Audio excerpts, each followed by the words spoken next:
is pleased to bring you our feature presentation. To return some videotapes. To return some videotapes. To return some videotapes. To return some videotapes. To return some videotapes. Videotapes.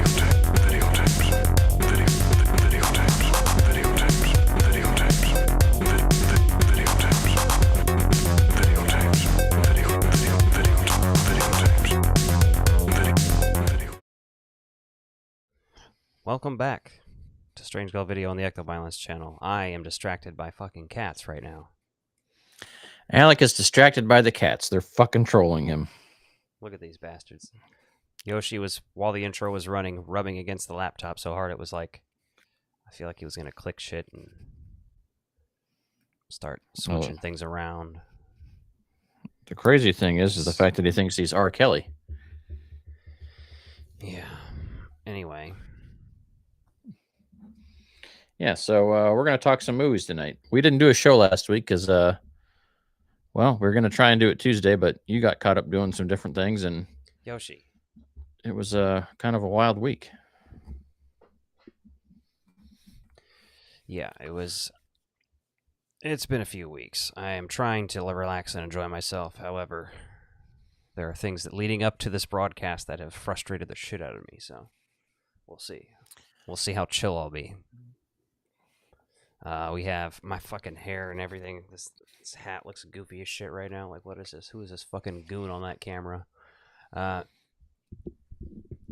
Together, we saw Weapons and Twisted Metal Season 2, at least I saw the first 5 episodes.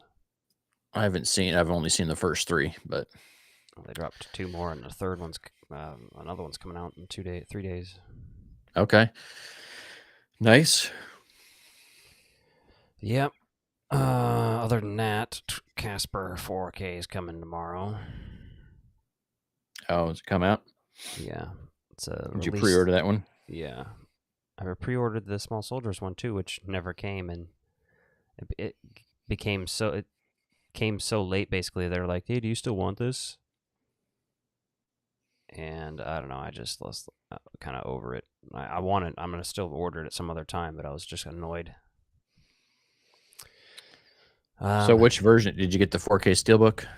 For Casper, yeah. It's only $5 more for the Steelbook on that one, which I feel like is a pretty good deal. It's not bad. I like exclusive things in art, so yeah. I will be reviewing that tomorrow. I also have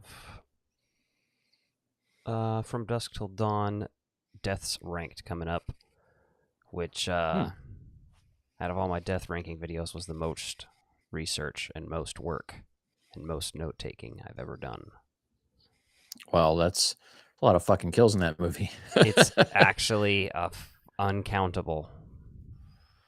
Literally. I mean, you can count the bodies if you want, but, like, I'm not taking the time to do that. I'm just saying, like, a group of bikers during this scene. And, yeah. Like, some of them are obvious, like him stacking the 4 vampires on the upside-down table, you know? You can call that 4 dancers or whatever. Dancer vampires. Yeah. But, like, there's so much carnage in there, it's insane. Yeah, that's a good one. So, yeah. That's one I've been working on for a week or 2 here, just because it's a lot of shit to go through. Got to get pictures for all those people to make for a tier list and graphics and all that. Yeah, that's a decent amount of work there. So what have I been doing? So I got my Ectoglow set of figures in. I made some Ectoglow stickers that'll ship out here pretty soon. So if you're in the market for some of those will be probably $4 shipped or something like that. Yeah. On our Etsy page, but they're basically Ectoglow, kind of a font I recreated. Threw that on a black and white Ghostbusters logo, or just a black Ghostbusters logo PNG. Cleaned it out for the glow-in-the-dark stickers. One of the sticker companies I shop from had a good deal on glow-in-the-dark stickers. I was like, well, now's as good a time as any to try these out. So why not? Yeah, and then I picked up Hell of a Summer. I haven't watched that yet, but I got the Blu-ray for that. That came up when I was looking for movies the other day, and that was one I hadn't watched yet. And I was like, you know what? It's Finn Wolfhard's directorial debut, as far as I know. So I wouldn't snag that. Snagging the indie films. Where'd you find that one? I just found it on Amazon. Oh, I see. So came across when I was browsing stuff on there. Did you snag any Nightmare on Elm Street pre-orders yet? I did not. It's $100, and I don't know. I'm kind of torn on that. Do you even own it on any format? Not even digital? Damn. What a Nope. waste. What a waste of your existence. I mean, Why I've are you got alive? the original. I have the original on DVD. So, like there's other good ones in there, but to me, the first one's the classic. So that's the one I watch the most, honestly. Yeah, I mean, And then I'm a fucking weirdo in the Freddy movies because my second favorite one is Freddy's Dead. It's just so fucking weird. I love it. I think 2 is my favorite, but then it's probably number 1, and then it's Freddy's Dead, and then Dream Warriors, Dream Master's really good, and Dream Child's always been my least favorite, but it's grown on me recently too. I'm gonna have to once these, man, it's there's uncut versions of these movies and everything, and I guess I'm just more passionate about these specific horror franchises than you are, but it's just like I am so stoked to get that box set. Not since the last box set that they released, we had something like this from them. And so what is new on this one? I know they've done some actual 4K restoration. Did they do that for all the movies? Every last one of them. They redid the 3D on Freddy's Dead. Okay. They have uncut versions of, well, the uncut version of number 1, which was included with the 4K that came out last year. It's the same version and same disc from that release for number 1. Okay. And then there's another uncut version of a movie that's included. They filmed pretty much with, like, all the directors went into the studio. Like, so Freddy's Dread director Rachel Talalay, she was at the Warner Brothers lot, like, supervising this, and I'm sure they filmed with everybody. There's another YouTuber named Planet CHH, and he's talked to some of the people at Warner Brothers. One of the guys, he's nameless because he has to be, but he's revealed a lot about that set that's really awesome. Yeah, it's coming with like a 3D pair of glasses. I got the one that's 160 because it's a steelbook set, and I'm only getting that because it's like individual. I don't care about the steelbooks, but I want a box set where they're each individually packaged with good art, and that has that, and it has that, like, I don't have anything that has like a steelbook case like this does, so it'll be the first for me. But I know that they've recently been releasing the James Bond movies that way as well, like the Sean Connery set, and it's like steelbooks, and it's like a steel case too. Yeah.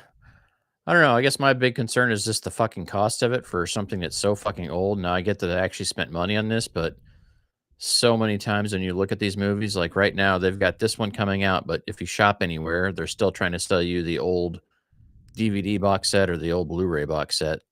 And, yeah, it's just because a lot of people, like, DVDs still sell more than other shit.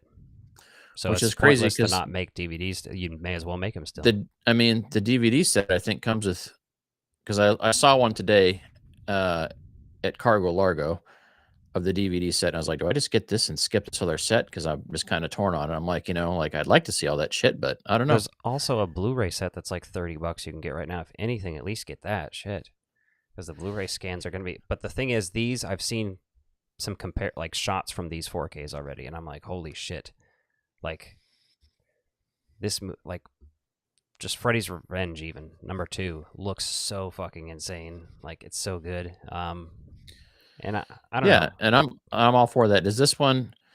The crazy thing is, so that DVD set includes Wes Craven's New Nightmare and Freddy vs. Jason, which I don't think the Blu-ray set included Freddy vs. Jason. And does this set include that? My set does not have Freddy Not that it versus matters. Jason. I don't think any Freddy set has included Freddy vs. Jason, to be honest. One of the DVD sets I saw did, because I was surprised that it had all. Maybe. What was that? Yeah, I don't know. Let me go to Blu-ray.com here, and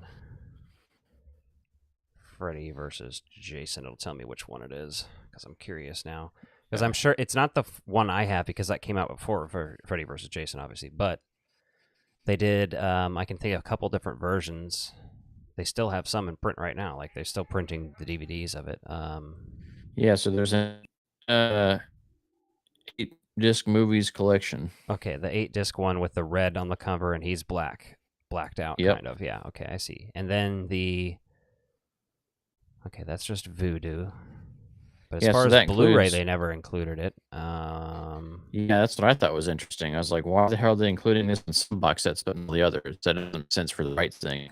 It is the rights, but it's also apparently the studio does not think it's worth including. They don't understand what they have with Freddy vs. Jason, why it's important to fans and stuff still. Friday the 13th does, however, understand that. That's why it's included in the Shout Factory set. So I have Okay. Friday vs. Jason on the original DVD release. Then I have a separate Blu-ray, and then I have the Blu-ray, which is the same release as the Blu-ray, but it's just different packaging. Yeah. Yeah, I'm and just. would they? I mean, I'd really. I think Arrow's going to put it out on 4K, Freddy vs. Jason, and I'm fine with that. They've been putting out the other Friday the 13th movies. They did Jason X and Jason Goes to Hell and the Friday the 13th remake this year. Mhm. And those have all been pretty big. I haven't picked any of those up because I don't care, but because I got the Shout set this year, I'm stopping there with Friday the 13th, other than Freddy vs. Jason. Yeah. No, that makes sense. I don't know. Like I said, I still want to get that set, but it's I mean, $100 for 7 movies. Obviously without the steelbook. I mean, yours it comes with all that other stuff. If you But, I mean, I get consider it. that 4K movie releases usually cost $30 a movie, new. Yeah, I mean, I That's get that. way underpriced, regardless of how old the movie is. Yeah, I mean, I paid fucking $45 for Rumpelstiltskin on 4K. That's Yeah. one movie. So if it's something I like enough, I'm definitely willing to do that. Like if some company like I don't know that we would need it because the 4Ks of Ghostbusters look really well. But if somebody like Arrow did that and they included a bunch of new special features and it was like a $45 release, I would get it still. It's Ghostbusters, but yeah, no, I mean, Nightmare's just my I'm shit. like- And I've decided I think I'm not getting that Chucky Steelbook because it's cheaper to buy the original existing Blu-ray releases oh, really? new. So I don't need a Steelbook set. I don't give enough shit about that. I was just going to buy it because Yeah. it was like one uniform release and it was new. So I mean, there's I've no got, new special features. So I think the only steelbooks I have are the Ghostbusters Frozen Empire. you have the Ghostbusters 1 and 2 one, right? You have the slime thing on it, but Yeah, I do. That's not up here right now. I can't see that because that's in the rest of my collection. But yeah. I have that, and then I have the Ghostbusters 1 and 2 one. I have Terrifier 2 and 3. Fast X, because it was on clearance at Walmart, and it's like a glow-in-the-dark art. Oh, okay, yeah. Which is funny. And then I have a couple more up there. I have It, Drag Me to Hell. It is a Blu-ray. Drag Me to Hell's 4K. I have The Ring. It's 4K.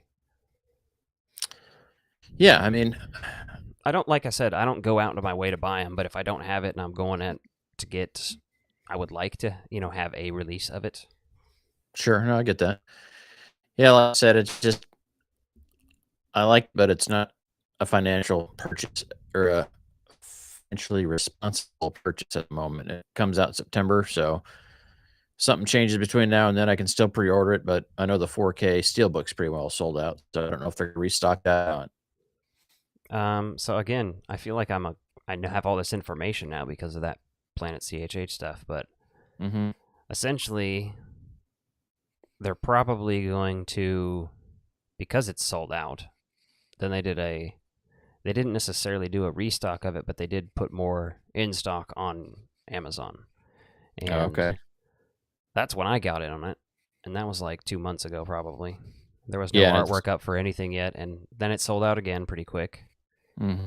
And it's probably not going to come back before the release. It'll probably be, it's sounding like November or December, and it'll come back for another really small pre-order limited edition of like 200 maybe. And then every few months, if it keeps doing that, they'll print another limited edition 200 run without the cards of certificates or whatever that the original release has. Oh, okay. Yeah, that's fair. Your camera looks like it's froze on my end. Did I freeze? You're looking down. Maybe it did. Hang on a second. Yeah, switch cameras. Could just be my end too. Tell me if it changes. Hmm. Is it working for you? Camera 1? Nope. You're Camera frozen. 2. Let me look at the stream. I can always stop and restart it if I need to, but you can hear me all right? I can hear you, but yeah, you're frozen. On the stream too? Yeah. All right. Well, that's dumb. Yeah. Because you're looking down, it looks like you're just like bored and looking at your phone or something. I was just researching on there. I mean, I guess I Yeah. could just use another. It's just funny because it's been like that for at least a minute or two.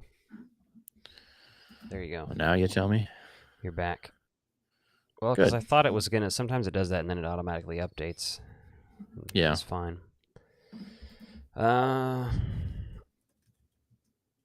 So let's talk about, I suppose, not weapons. Together first. Yeah, weapons. Together. Weapons or together? Which one? Together is the one I've said like 3 times now. All right. Well, let's chat about that one. What did you how are your expectations going into this one? They were mild. Like, I liked the trailer and I was like, this could be really great, and it reminds me of The Substance. I'm here for weird elevated body horror stuff. So I didn't watch too much of the trailers and marketing after that initial viewing, though, because I was kind of like, just want to stay away. And I feel like a movie like that, the last trailer is always going to just like give you everything. yeah. So yeah, I was just kind of like, all right, I'll check it out. And then, like Biff, all right, check it out. I liked it. Not as much as I thought I was gonna like it. I thought it was gonna be better, but doesn't mean it was bad. You know.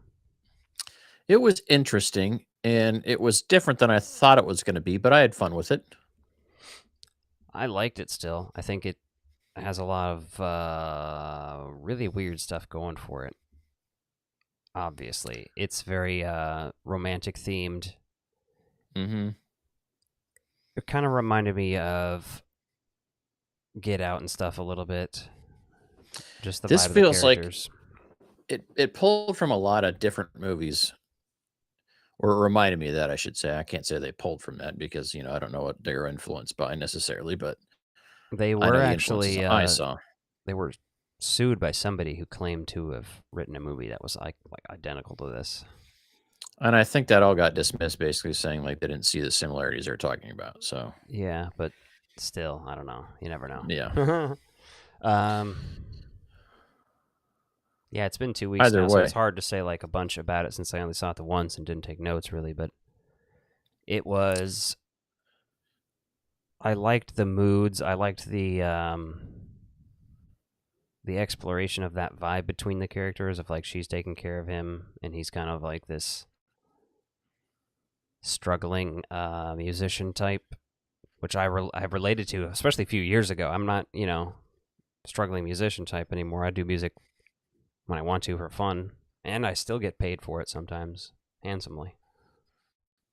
But it was just very funny to see that going on, and then everything that happened in the cave, and I don't know. It's a very interesting one for me. Overall, I liked the cast. Obviously, the dynamic. You're able to get away with more with these characters. The fact that they know each other so well, they're married in real life or whatever. Yeah, I think that added an element to it of authenticity, right? You're able to get like an honest view of them well, they're able to portray like characters and probably vibe off each other on set to really kind of create like that mood. Mm-hmm. Um, there's some minor elements of Eternal Sunshine of the Spotless Mind on there, just kind of like this couple that like shouldn't work, but they do, and then it's just kind of like this darkness, like overhanging this relationship. But I feel like in this movie they come together as opposed to Right. kind of where I was expecting it to go, because I was like, oh fuck, this is going to get real brutal. And the church that sank in there, I thought was interesting.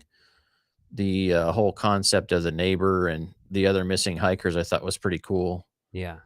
The um the I one know. thing in the movie that was kind of a head scratch was the other couple that went missing prior. Mm-hmm. Like they were like shown as alive and like not merged down in the church basement. I'm like, why didn't they merge? Because Like, why has it been I this long? I think it's obvious. Because they Okay. don't actually love each other, essentially. They didn't embrace it. The Oh, other two accepted it and embraced it. That's what we see happen at the end. okay. Because they All were going to right. fight it, and they would have ended up like that too if they had just, you know what I mean? I think that's what's still going on. Like internally, their bodies, they don't want this, and they're disagreeing with it still, which is, Yeah. They I, just I, look like two. I mean, I agree I with what you're get that saying now that initially, because when I was watching it, but I it was just thinking that. the visuals of it don't look like that. The visuals of that scene don't portray that very well. But now that does make sense on paper that that's what they're going for, but Yeah. how they visually represented that just like monsters down there, like, and it's just kind of darkly lit and shit. So you're like, whatever. Yeah. That was my biggest complaint in the whole movie, though, was just like it didn't feel like that was cohesive in that moment. I did like the foreshadowing in there, like that guy wearing two wedding rings. So, because you assume that his partner's dead, and he's just wearing that ring by grieving, but then you like later learn more about it. Yeah. The other thing I appreciate is they didn't try to overdo the backstory. They didn't give us any information about this church, why the church collapsed, or any of that shit. Like it was all just there. Like we learn about this couple that merges together, and that was fascinating. Uh, yeah, Yeah. It's, I don't know. it was one of those endings too that's like, body horror endings really freak me out.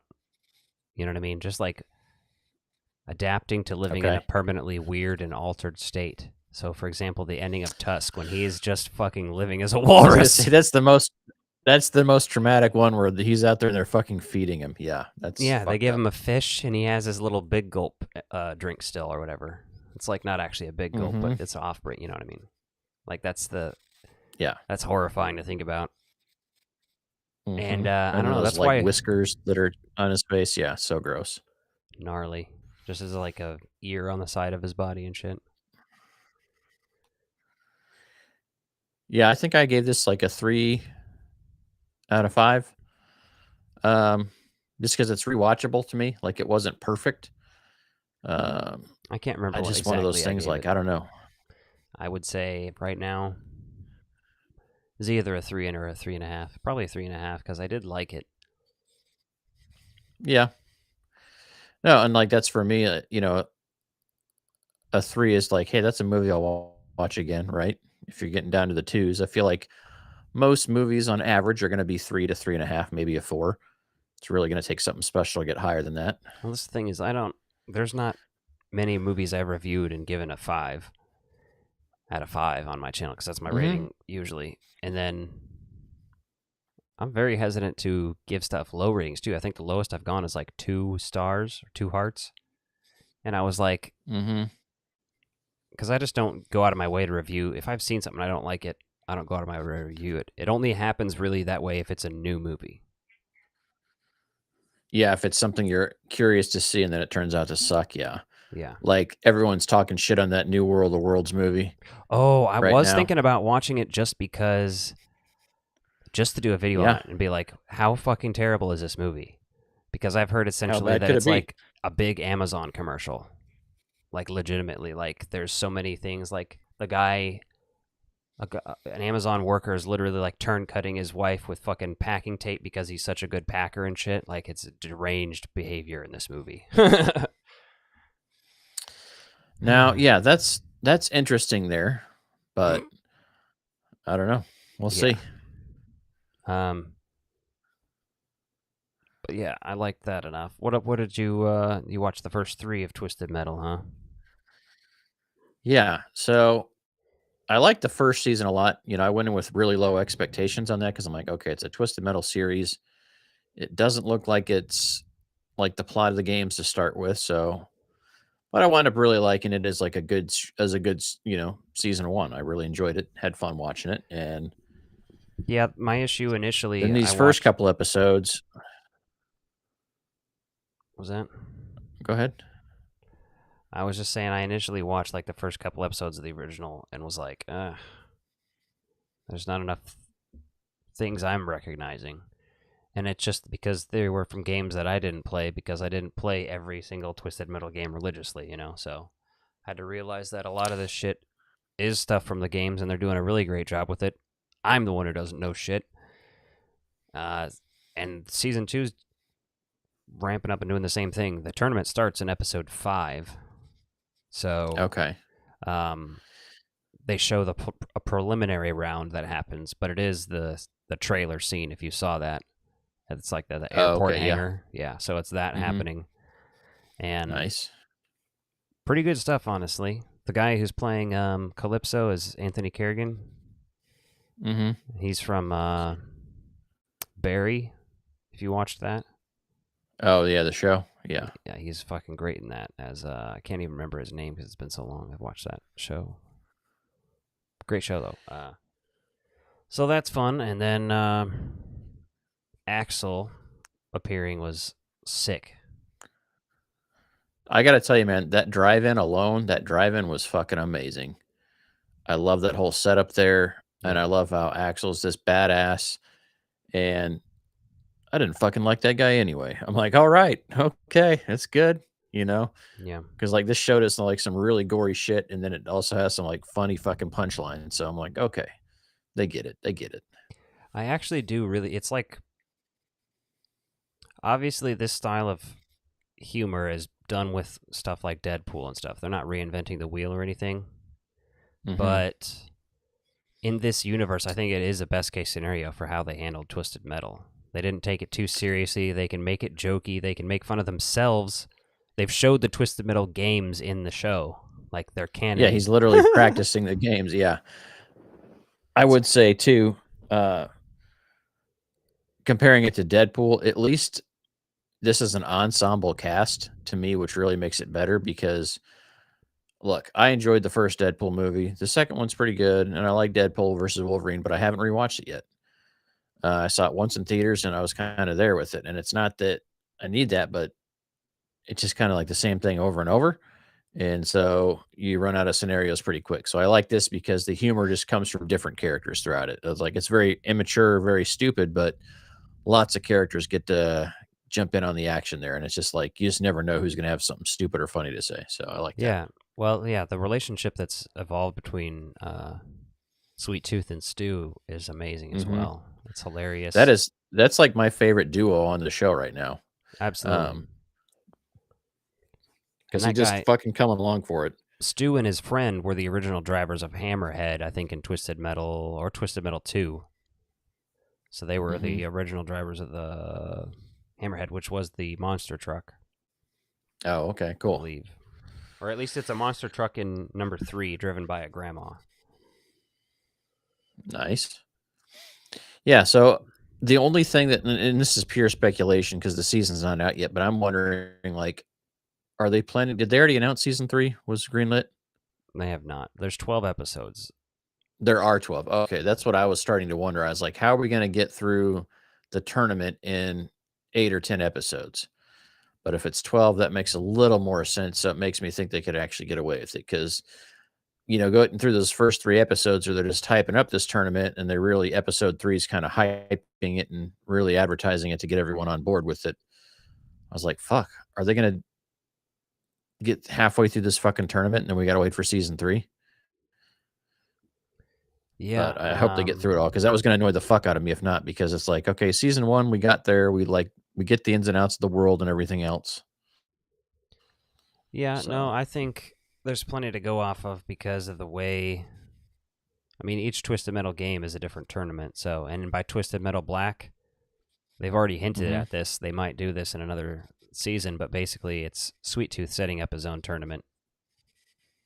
Oh, okay. With like people out of the Black whatever asylum that they've already mentioned and shown as well. That's where Grim was. Nice. So,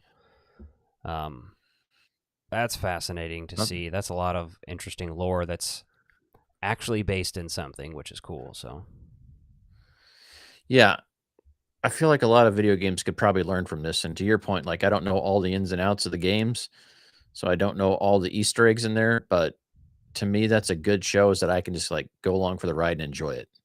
yeah. Right. I like watching it, and then I go and watch other YouTubers' videos about all the Easter eggs you missed in this episode of Twisted Metal. That's how I'm talking about what I'm talking about now, at least in some of the stuff that I didn't know before. So I'm excited for the rest of that season. And then this weapons director's talking about his new Resident Evil movie. Yeah. So what did he say about this shit? You said he's playing in the same sandbox as Resident Evil or something stupid. He just said some dumb shit. It was just like, yeah, we're not gonna be, strapped down to the Resident Evil, games or anything, and I'm gonna play in the Resident Evil sandbox. He's like, I'm gonna make my Evil Dead 2 movie, and you're like, well, I mean, I just don't get it. Why is this greenlit? I don't know. That's the thing. I'm like, I liked Weapons a lot, so I'm like, okay, I'll give it a shot. Once I see some marketing and stuff, it depends on your story, but like I also don't necessarily give a fuck if it's not the first fucking game.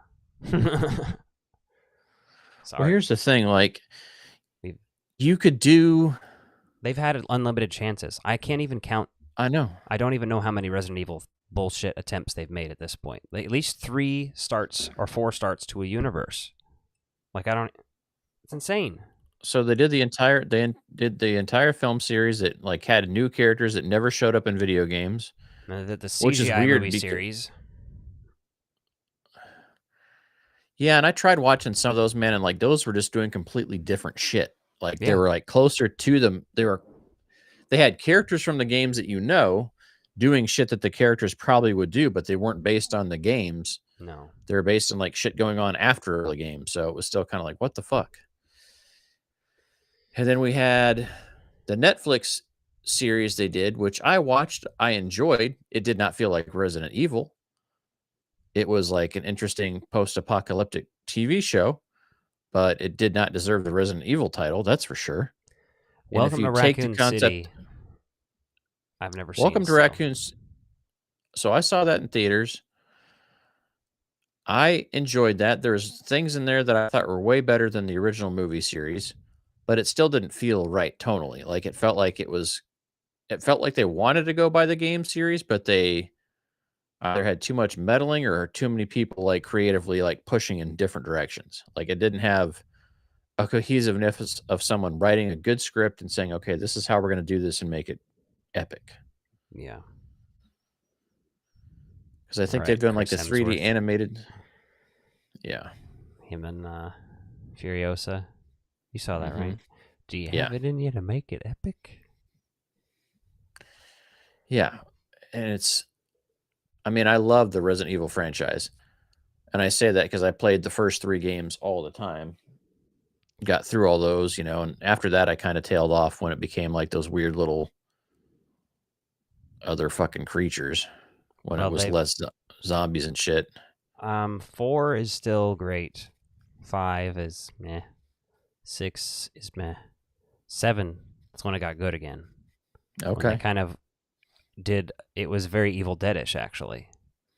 It's people sort of possessed by these parasite things, similar to the other thing. I can't remember the actual plots of it, but it's set in a single location about a guy going to look for his girlfriend, and that's the one that's like, it's dark, you're using a flashlight a lot in an abandoned house by yourself trying to hide, and you have to be quiet, and it's very sneaky. Okay. It's a lot scarier than 5 and 6 were, which felt like action games at that point.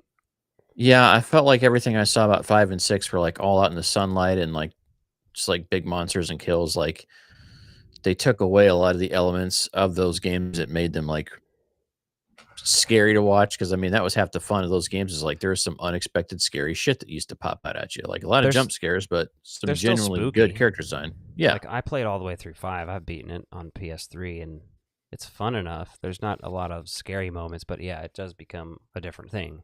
More similar to the Resident Evil movies that were coming out at the time, even.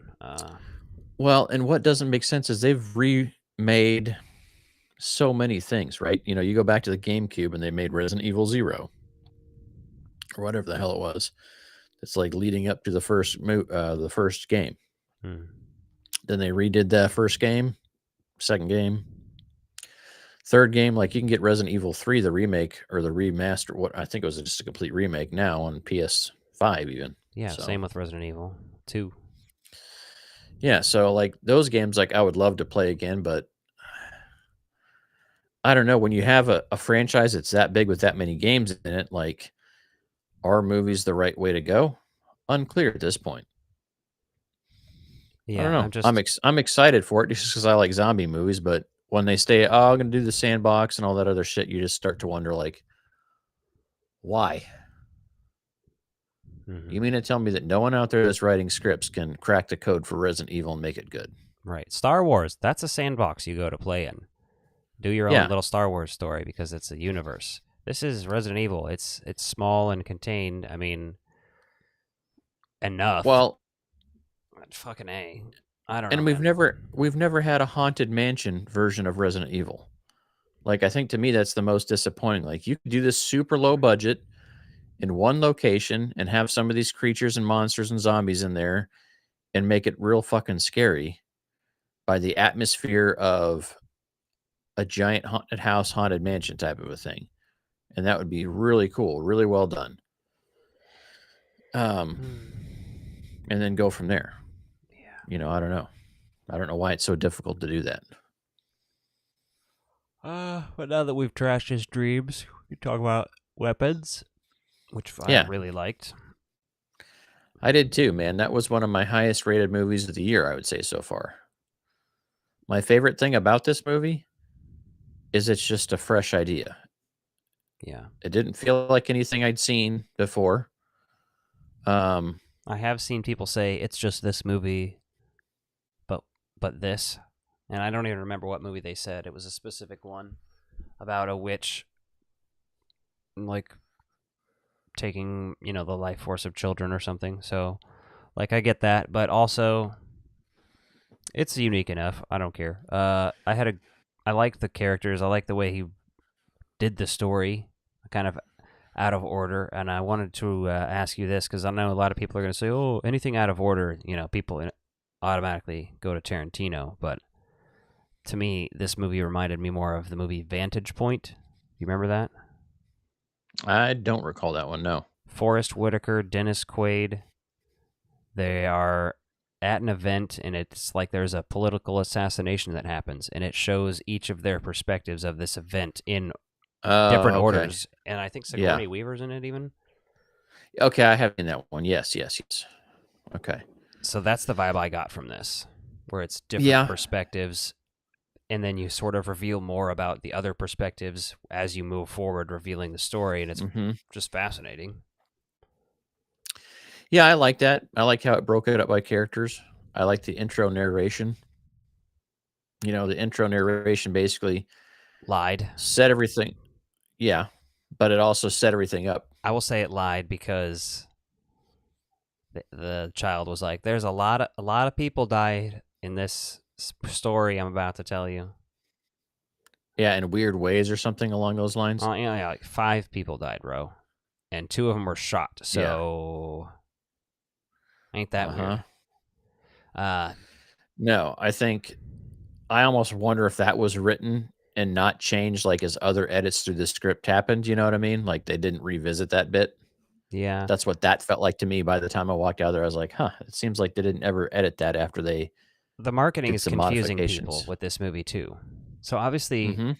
spoilers, but this movie, Weapons, the title Weapons, refers to the children essentially, or anybody that's turned into a weapon by this woman, not actual Yeah. weapons.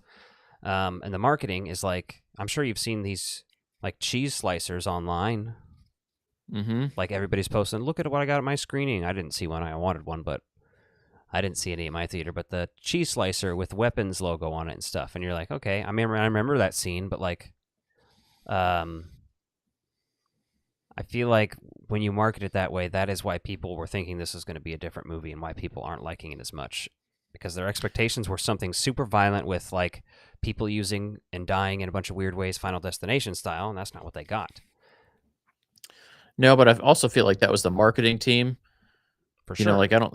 The director doesn't always have say of that. Same thing with the trailers, right? The director doesn't always have say of the cut of a trailer, what's used and whatnot. I don't think the so- marketing team understood that the movie, what it was saying with the term weapons. No, I don't think they'd watched or paid enough attention to understand it.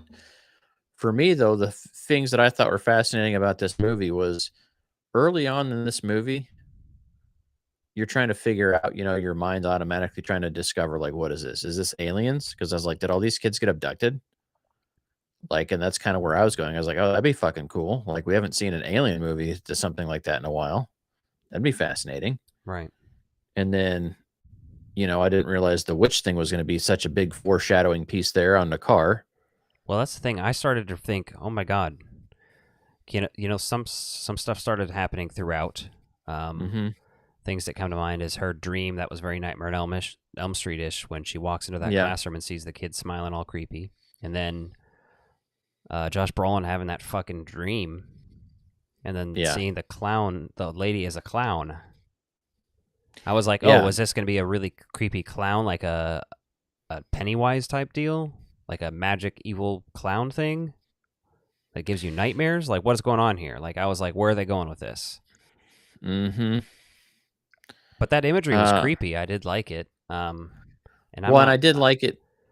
I'm not a Yeah. hater of jump scares. I know everybody wants to complain about jump scares, but I'm sorry, it's a horror movie. It's fine to put a few in there. I mean, if you're smart, you can see them coming anyway, but To me, I like a good jump scare because I feel like so many movies went away from jump scares at all. Or like they'll do the miscue of like setting up a jump scare and then never delivering on it. Like that's so fucking annoying when movies do that like 6 times. I'm like, well, they do that, but then it's like their boyfriend just coming around the corner and trying to spook them, and that's like, ha, Josh, you Yeah. dick, ha ha ha, and it's like, no, actually make it yeah. Michael Myers again, and he shoves the knife up her twat. Sorry, Yeah. sorry, I'm not Yeah, trying to be that's what I gruesome, said. but like, you know what I It's mean? a little explicit, but yeah, I get it. You're going Terrifier 2 style. It's cool. Yeah. The characters in this were great. That little kid, I felt so bad for that kid, man. Oh yeah. Like, holy shit. Like, you want to talk about like this kid like sees his fucking parents stabbing themselves in the face with forks and he just fucking becomes complicit like immediately. That scene was hard to watch. Yeah. Yeah, that was fucked up. And like he's trying to stop it. Like the only thing that would have made that scene better, and I kind of halfway thought was going to happen, was he's going to put his hand in and then get stabbed himself. And then she was going to stop because she didn't want him going to school all fucked up. Mm. And there was like towards the end, I was starting to get really fucking pissed. I was like, they said they interviewed everybody. Like, where the fuck did the kids go? Like, what happened to the dad? And then they show me too. that scene. I was like, okay. I was like, because I was really fucking getting Me, upset. I was like, that is going to be my biggest gripe with this movie. How the fuck did Yeah. the parents not get involved? Because they would bullshit. Yeah, and you see her like cutting all their hair and like snapping the twig, and then it sends them running out back to hide. And then you see the dad's like got makeup on, Yeah. and he had a stroke, so he's recovering. So that was pretty cool. Now, That was the equivalent of the thank you for smoking thing. Oh, thank God we invented the whatever machine. mhm. Yeah, Somebody pointed out that plot hole to him, and they were like, oh, we'll just explain that away.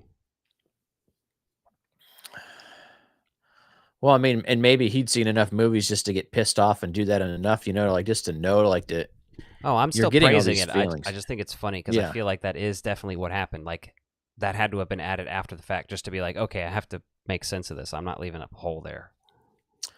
Yeah, because otherwise you're like, what the fuck happened? And that you're suspending disbelief for the movie anyway, but when you have something that glaringly obvious, you're just like, fuck. Yeah. So when they fixed that, I was like, okay, we're good here. The only thing that didn't have a payoff in this movie was when Justine's hair was cut out of the car. She had her hair cut at night, and the witch Oh, never it had a used her payoff. hair. Yeah, she did. She used it in the scene with Terry and Marcus, the husbands, after she had the principal kill his husband. While he was doing that, she pulled out her hair, wrapped it up in another stick, and broke it. And that's why he goes running after her at the gas station. Oh, that's right. So he's chasing her because of her hair. That's right. That's Yeah. right. Okay. Okay. I was just thinking that usually when she's controlling people, she's using their objects. So I thought that was interesting. It's when the stick is broken, she's sending them to kill someone, because there is like some things in there too. Yes. Like she has to do. Yeah, because she has to be using other magic because some of those other people like who are just zombies basically. Mm-hmm. And then there's the whole salt thing later on.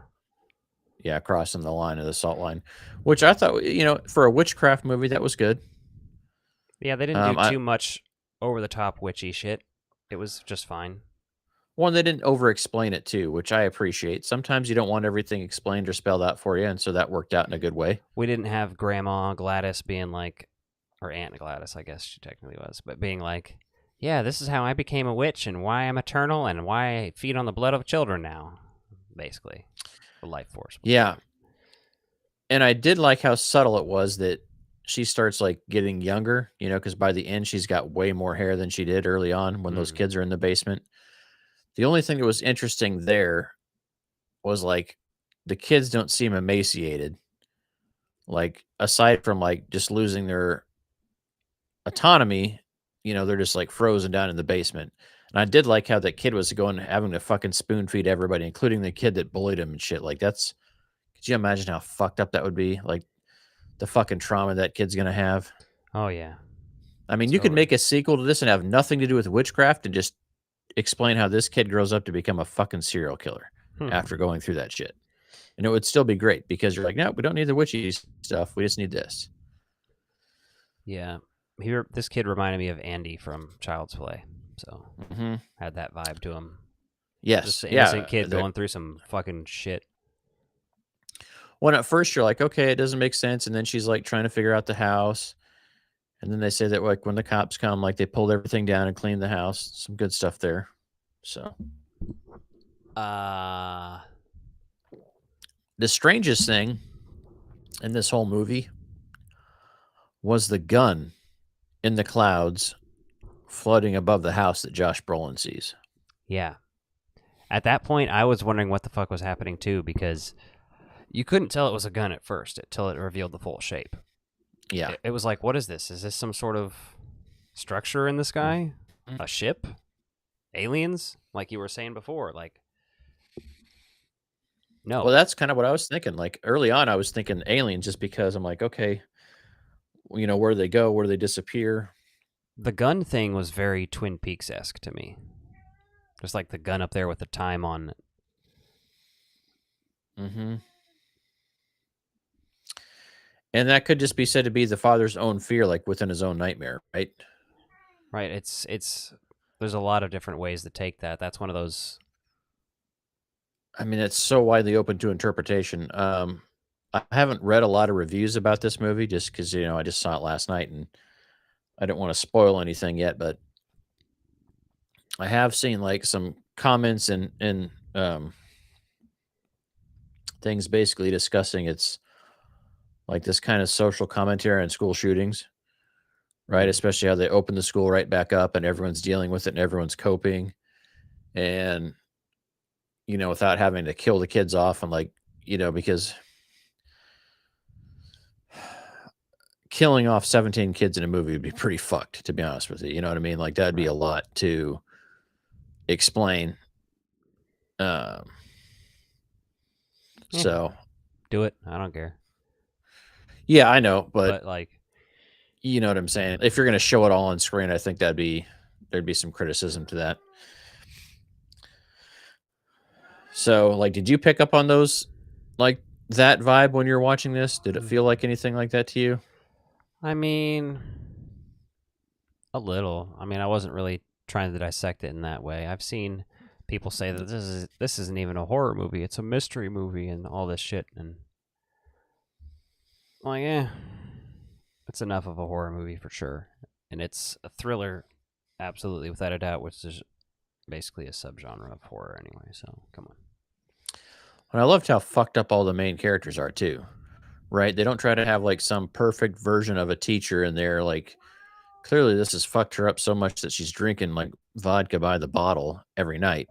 Yeah, Uh, yeah. I thought and you that see, like Paul was a very fascinating character, the cop, yeah, and Alden Ehrenreich portrayed that guy very well. And I've not been a huge fan of his. Like I know he's a good actor, but like I saw Hail Caesar, and I was like, this kind of is like yeah. Coen brothers blowing smoke up their own ass. And then Solo. Solo, which is like trash and trifling.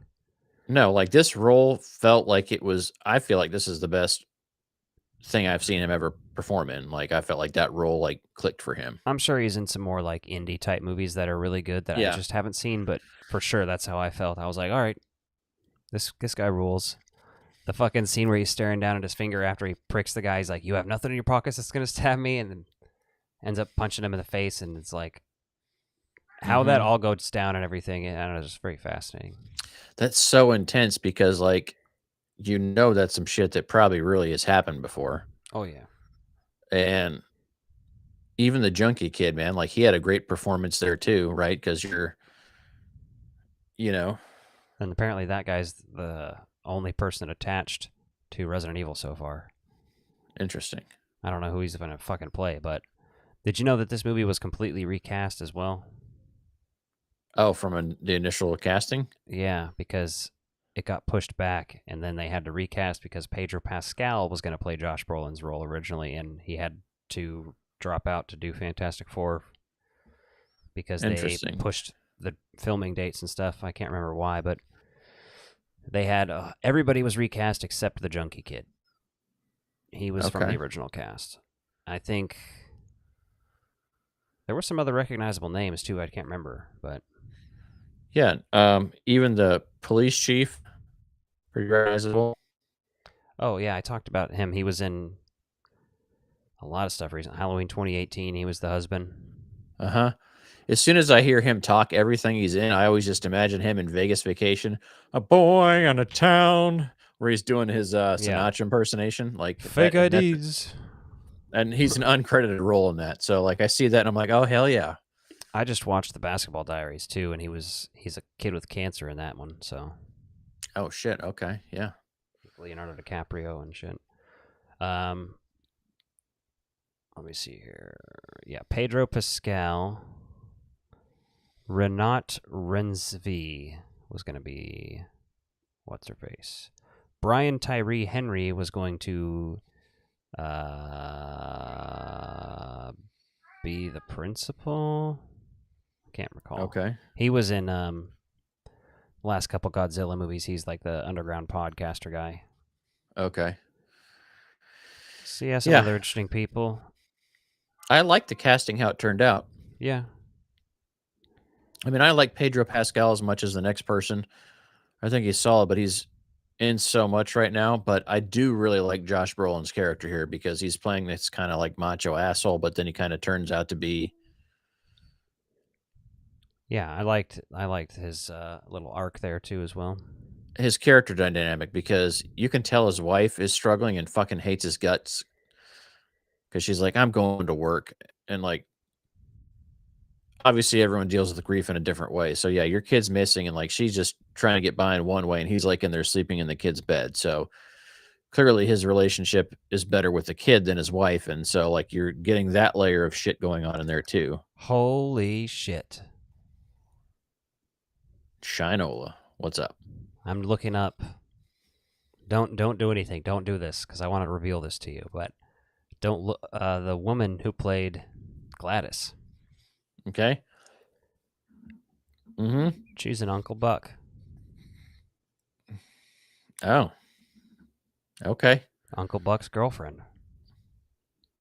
His actual girlfriend. Yeah. That's fucking wild. Shit. I That is recognize her. nuts.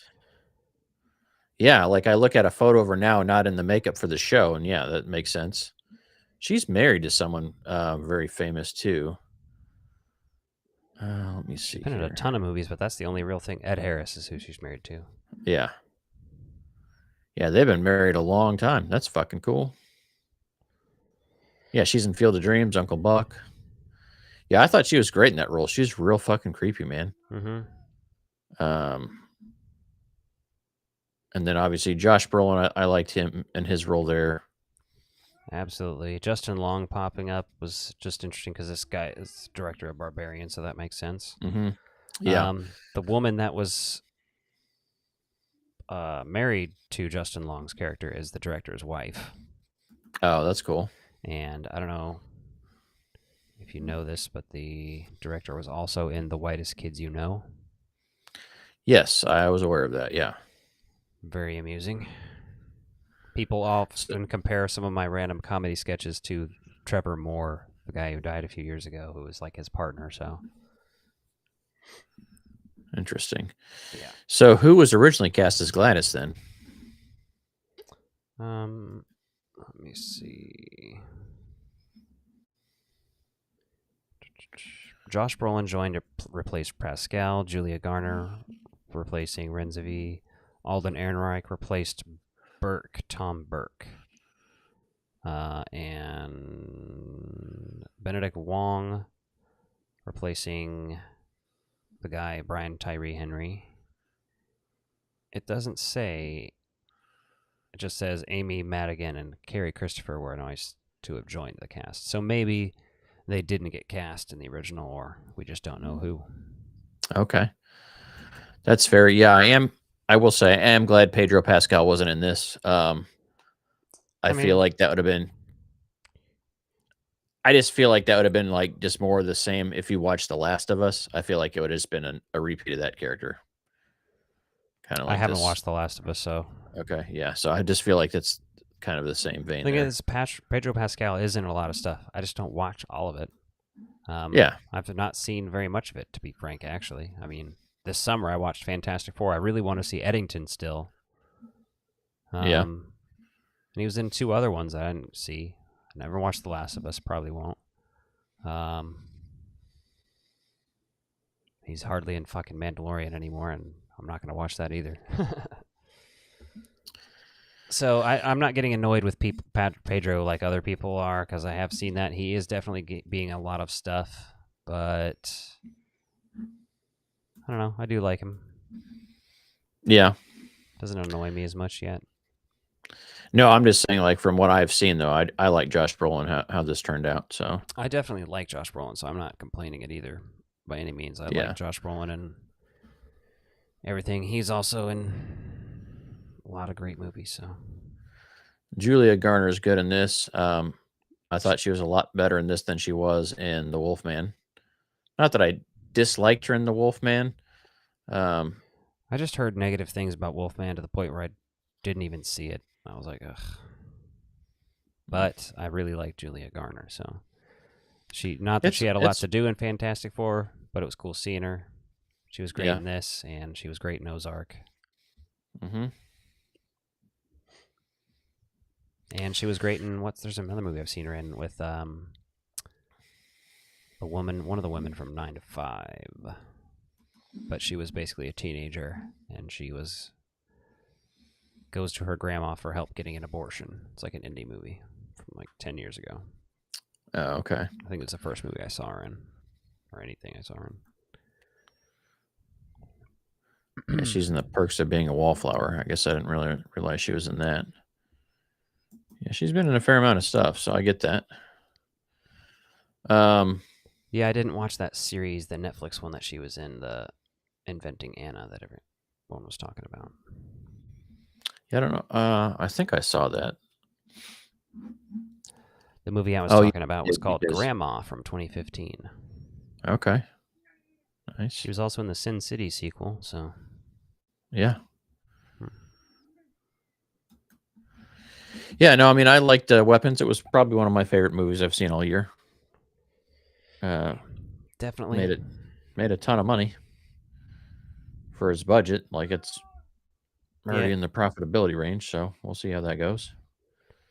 Now the question is, do you think they're going to do a sequel to this shit?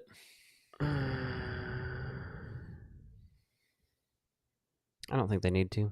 I just want to see him direct something else. I think they're I'm good. hope They're good about doing that shit. This isn't like a very sequelizable movie because the fucking villain's dead. There's other ways to do a sequel, but like we don't. I think the director has taste enough not to. So, I mean, Barbarian didn't have one.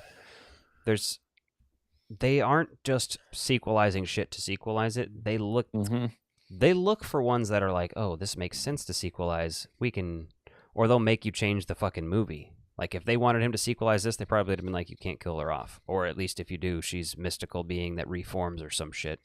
I don't know. Well, I mean, there's just other witches with the little plant that she carries around. Yeah, but like we don't. I feel like it's too personal of a story to just like the Final Destination movies. You know, they move on to a completely different character, but like Halloween, I get that. like, Yeah. There's certain ones that stick to the groups, like Scream, for example, Nev Campbell, and then it moved on eventually. But yeah, I just feel like this is a movie that's done well enough that the studio would do those even without his approval, right? I don't know. They'd be stupid to do a sequel to this, I think. You would hope not, but I mean, I think that's one thing that Jordan Peele's been lucky with is that, he's done these good movies, some good horror movies, and they haven't been able to do any follow-ups to any of those. Like they're just one and done. Sometimes that's all you need. Yeah. Tell a good story.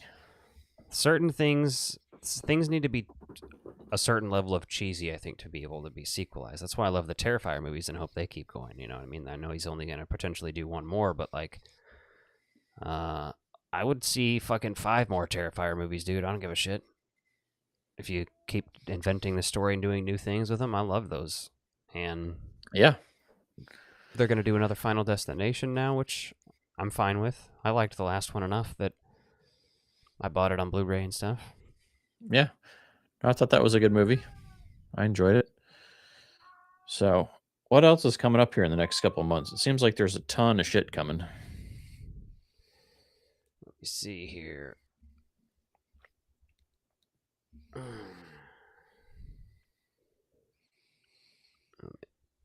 Scroll. What is it, fucking August already?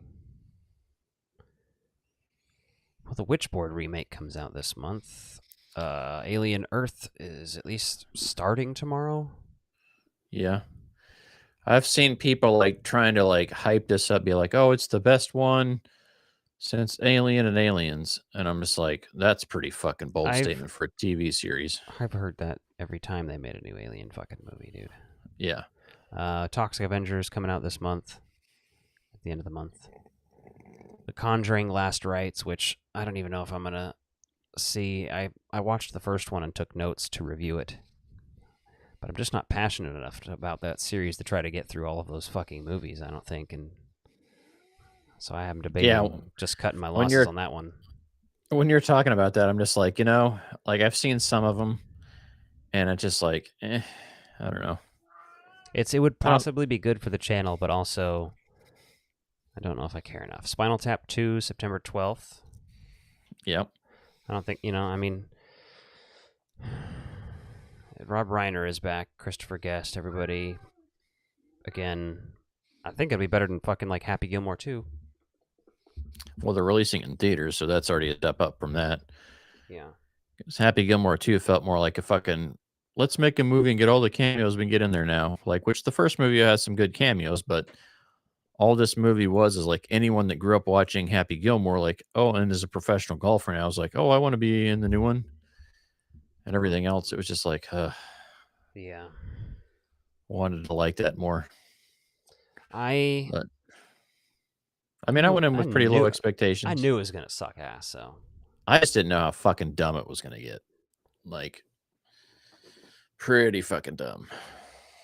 Let me see. I'm looking at some of this stuff that I don't even know what it is because, like, adulthood, and it's, okay, it stars Alex Winter, actually. And Josh Gad. Alex Winter's directing it. Her brother and sister discover a dead body in their parents' basement. All right, now that sounds interesting. Like we're getting into that time of year where like movies are getting release dates and stuff that we hadn't seen trailers for earlier on in the year. Yeah. So Waltzing with Brando, The Summer Book, Prisoner of War. That sounds so fucking fascinating, bro. Doing it. yay. Zeno, The Senior, The Strangers Chapter 2. Nothing else sounds interesting. The Smashing Machine. That's a fucking boxing movie. Tron Ares, which I don't. If I end up being able to get the pass before then, I will see it, and that only then, because I refuse to give Jared Leto fucking money or support anybody that casts him. Not even because he's necessarily problematic, just because I fucking hate him, and I've always hated him. But it stars also fucking Evan Peters and has goddamn 9 Inch Nails doing the soundtrack, and Gillian Anderson's in it. I can't stay away from that. Yeah, but I never even saw Tron Legacy, so I have no idea how that fucking was. I like it a decent amount, but it's really just like the visual effects. That's what that movie's about. Yeah, which I kind of figured because the first one was cutting edge for the time, but it's still got a good story. Yeah. Let's see. I mean, it's not an amazing story. Kiss of the Spider Woman. If I had legs, I'd kick you. That's the one that's Rose Byrne and Conan O'Brien's in that. Yes, the trailer for that looks good. I did see the trailer for that. I like that. The trailer Excited looked for that. mid, I'll say, but Conan's in it. I'm seeing it. I don't care. Well, Conan in an acting role, like their little exchange in that whole thing was pretty fascinating. This is what I've been wanting is Conan acting. It doesn't have to be wacky comedy movies either. It could be anything. No, he's got Cast him chops. as the goddamn Joker. I don't care. Black Phone 2. I haven't seen the first one, but that second trailer does look awesome. It looks more appealing than the first movie to me, to be honest. But it's because it looks more like a slasher movie, and the other one did not look like that to me. The first movie's more like psychological horror for real. So, I mean, it's an enjoyable watch. I haven't rewatched it yet, but I'll probably watch it before the second one comes out again. What's that movie? The Long Road? I don't see it on here, but it's the It's based on the Stephen King. Yeah, where you got to keep walking or they fucking get shot or something. So that seems pretty interesting. The guy who played the android in Alien Romulus from last year, and I liked that. And him in that. So, Mortal Kombat 2, which I did see the trailer for in front of weapons and in the big screen. Like, man, some of the colors of like the portal level. The visual design looks pretty solid on that, I'm going to tell you. It looks like it'll be better than anything they've released since the original Mortal Kombat movie. Like, it might not be better than that, because it's going to be hard to top that for lots of reasons. But, Last Days. Like, that's just such a vague name. Bone Lake. Have you seen the trailers for that one? Mm-hmm. Yeah. That one looks... I don't know how to feel about it. It's intriguing enough that it's on my radar, right? Predator Badlands, The Running Man. Running Man, I'm really excited for. Predator Badlands. Now that I saw the trailer, I don't know. I mean, I did like the animated film they just did, so there are some things in that. I think that's almost an essential watch to get into this next thing. We'll see though.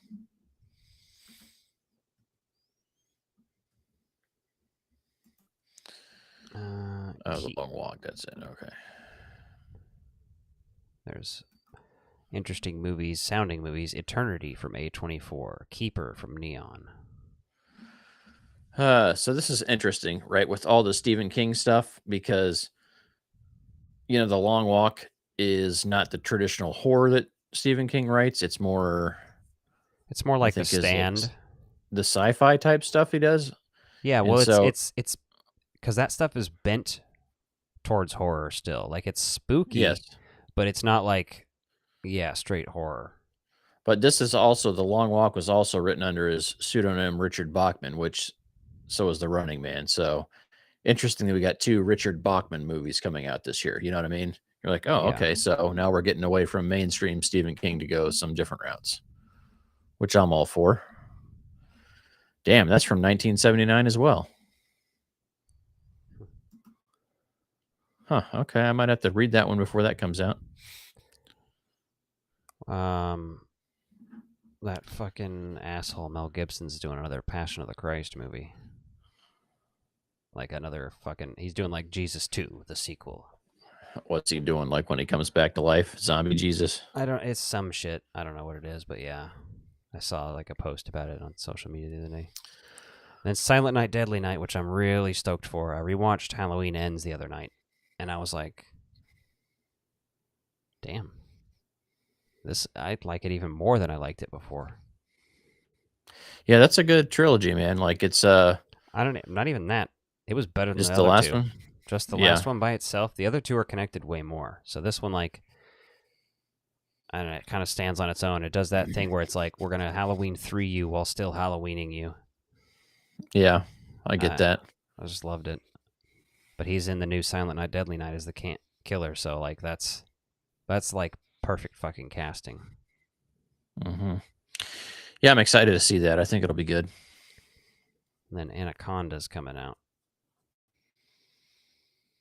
Yeah, and is this supposed to be like satire of the original one, like a combination of it? Like, yeah, the trailers look interesting. So, Anaconda trailers?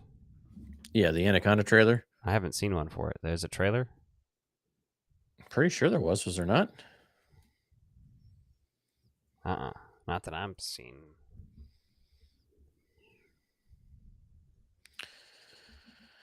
Maybe. 5 months ago, there is a trailer. Oh, I'm going to have to check that out. Oh, this looks fake. I don't know. Okay. I can't tell. This isn't real. Yeah, the top comment says Jack Black is saving money by reusing his Jumanji costume. The first shot was like a pirate ship in the water, and I'm like, this is not fucking Anaconda, bro. You morons. No, there is not. Okay. Maybe. Okay, but I'd heard that it was supposed to be basically like them being big fans of the original movie, but maybe That's what it. Yeah, it's a group of marketed that childhood way. friends facing midlife crises head to the rainforest to remake their favorite film from their youth, only to encounter a variety of dangers. Okay. Well, that should be fucking stupid, but amazing. Yeah, I mean, this is the kind of role that hopefully Jack Black will not be super annoying in. Because also we got Paul Rudd and Steve Zahn, and I love both of them. So Yeah, but Jack Black can make anybody annoying, though. So for sure. Yeah, we'll see, man. We'll see. Well, fuck, we've been going for a while here, so I guess we can wrap this thing up. But yeah, good catching up on the movies that we've been watching. Yeah. What are we going to chat about next week? I don't know. Is there possibly Alien Earth? A week from today, I think, is the 4K re-release of or Texas Chainsaw in theaters. Okay. And whatever anniversary it is, I'm going to be doing some videos based around that, so we could always talk about the original.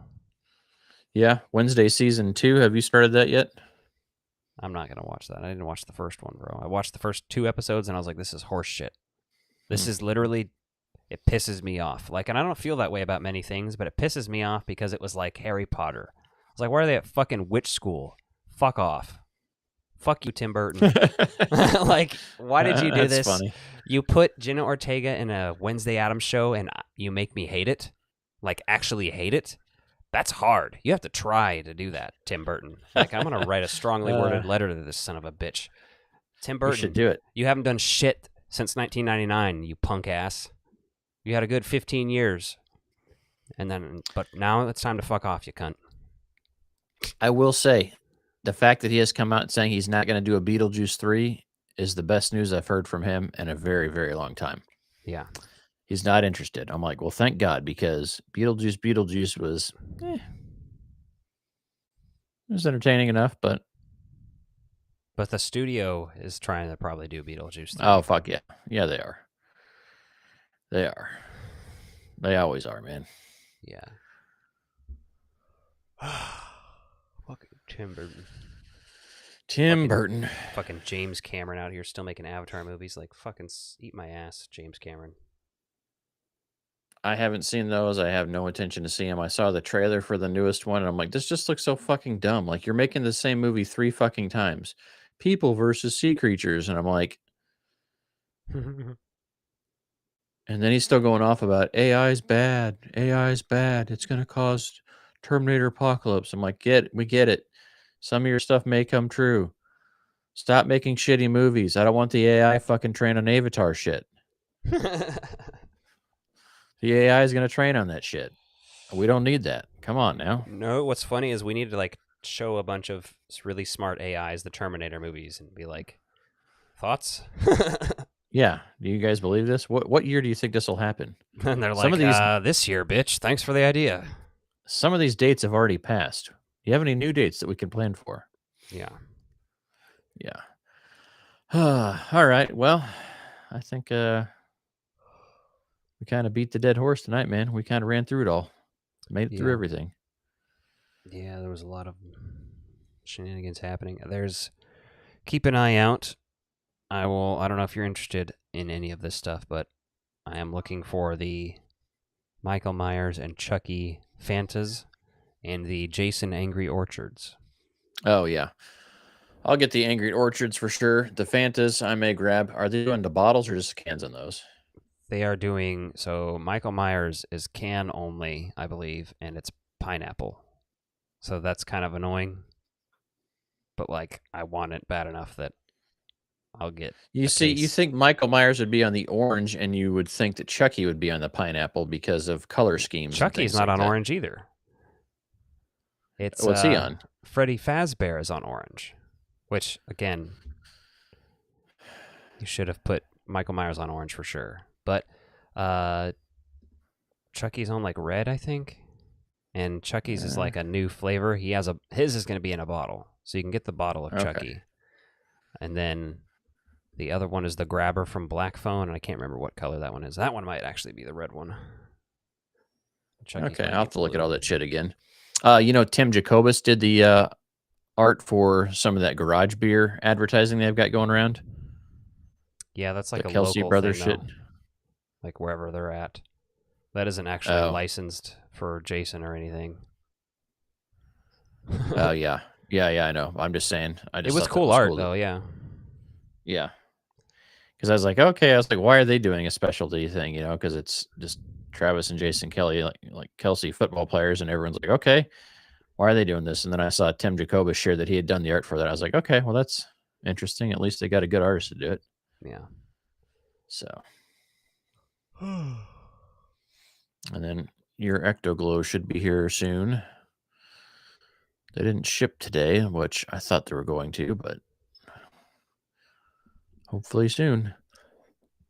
Yeah, I'm gonna have to. I don't know if I'm opening those yonder yet. Probably am. I'm gonna open mine, man. They're fucking glow in the dark. And if I'm gonna get the glow in the dark Ecto and the other shit, like what's the point of having fucking people I can't put in the glow in the dark car? That's the way I look at it. I mean, I might not have the car, so Yeah, I probably get that. won't actually. All right, that's about it for tonight, everyone. So Yeah, we'll see you back at it next week. fuck off, eh? No, good night, everybody. I love you, and I'll see you tonight.